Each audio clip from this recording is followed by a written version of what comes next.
நிலாவுடன் கதை கேளுங்கள். ஹாய் குட்டீஸ், எல்லாரும் வாங்க வாங்க.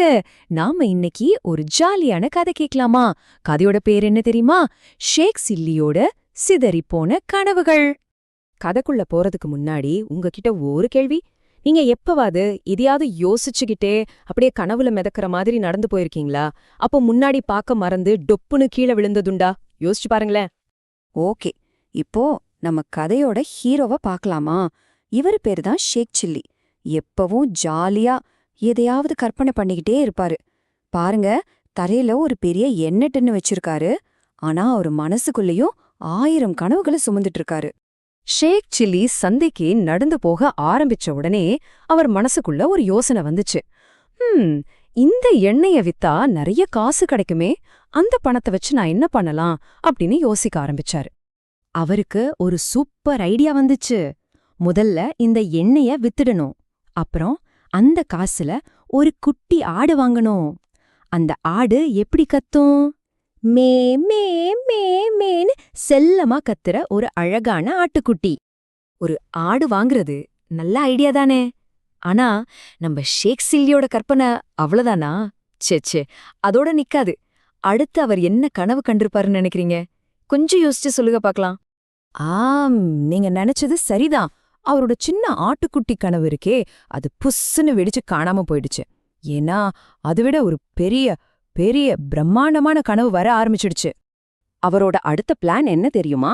முதல்ல அந்த ஆடு நிறைய குட்டி போடும். அந்த குட்டிகளை எல்லாம் வித்து ஒரு பெரிய பசுமாடு வாங்கணும். அது எப்படி கத்தும்? மா அப்படின்னு கத்தும். அப்புறம் அந்த பாலை வித்து காசு சேர்த்து ஒரு பெரிய பண்ணையே வாங்கிரலாம். அது மட்டுமா, அந்த பண்ணையில உழவு ஓட்டுறதுக்கு 2 காளா மாடுகளையும் வாங்கணும். பாத்தீங்களா, அவரோட கனவு எங்கேயோ போயிடுச்சே. நம்ம ஷேக் சில்லி இந்த சூப்பரான கனவுல அப்படியே மெய்மறந்து போயிட்டாரு. அவர் மனசுல பண்ணை, மாடு, காளைகள்னு ஒரே கற்பனை தான் ஓடிட்டு இருந்துச்சு. ஆனா அவர் கால்கள் மட்டும் பாட்டுக்கு சந்தையை நோக்கி நடந்துகிட்டே இருந்துச்சு. அப்படியே கண்ணை மூடிக்கிட்டு வானத்துல ஒரு பஞ்சு மேகம் மாதிரி மிதந்து போறதா நினைச்சுக்கிட்டே நடந்து போறாரு. சுத்தி என்ன நடக்குதுன்னே அவருக்கு தெரியல. அவர் உலகமே கனவால தான் நிறைஞ்சிருந்தது. ஐயோ, இங்க பாருங்க, அவரு முன்னாடி பார்க்காமலே போயிட்டு இருக்காரு. இப்ப அவர் எது மேல போய் இடிக்க போறாரு? ஒருவேளை ஒரு கல்லு மேலையா, இல்ல ஒரு மரத்து மேலையா? உங்களுக்கு ஏதாவது தோணுதா? திடீர்னு டமார்னு ஒரு பெரிய சத்தம். ஆமா, நேரா போய் அங்க நின்னுட்டு இருந்த ஒரு காளை மாடு மேல மோதிட்டாரு. அவ்வளவுதான், அவர் தலைமையில இருந்த எண்ணெய் டின்னு கிர்ன்னு ஒரு சுத்தி பொளேர்னு கீழே விழுந்து உடஞ்சே போச்சு.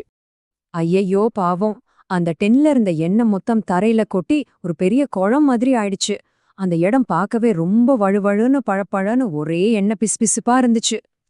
அந்த எண்ணெய் குளத்துக்கு நடுவுல உட்கார்ந்த ஷேக் சில்லி அந்த காளை மாட்டை பார்த்து கோவமா கத்துனாரு. அடே முட்டாள் மாடே, என் வாழ்க்கையவே நாசம் பண்ணிட்டியடா அப்படின்னு ரொம்ப சோகமா கத்த ஆரம்பிச்சாரு. பாவம் நம்ம ஷேக் சில்லி. அந்த எண்ணெய் கொட்டினதோட அவரோட கனவுகளும் ஒண்ணுன்னா புஸ்ஸு புஸ்ஸுன்னு வெடிச்சு போச்சு. முதல்ல எண்ணெய் போச்சு, அப்புறம் அவரோட ஆட்டுக்குட்டி கனவு, அப்புறம் அந்த பெரிய பசுமாடு, அந்த காளைகள், அந்த பண்ணை எல்லாமே காத்தோட காத்தா போயிடுச்சு. சோ ஷேக் சில்லியோட இந்த வேடிக்கையான தப்புல இருந்து நாம என்ன கத்துக்கிட்டோம்? பெரிய பெரிய கனவு காண்றது ரொம்ப ரொம்ப நல்ல விஷயம்தான். ஆனா அதே நேரத்துல நம்ம நடக்கும்போது முன்னாடி என்ன இருக்குன்னு கவனமா பார்க்கணும். இல்லாட்டி நம்ம கனவுகளும் ஷேக் சில்லி மாதிரி செதறி போயிடும். சரி குட்டீஸ், இப்போ உங்களுக்கான ஒரு கேள்வி. உங்களோட ஒரு சூப்பரான கனவு என்ன? அப்புறம் அந்த கனவுக்காக நீங்க வேலை செய்யும்போது இன்னைக்கு எந்த ஒரு விஷயத்துல கவனமா இருக்க போறீங்க? யோசிச்சு உங்க அப்பா அம்மா கிட்ட சொல்லுங்க. சரியா? நாம இன்னொரு நாள் இன்னொரு சூப்பர் கதையோட சந்திக்கலாம். நன்றி, வணக்கம்.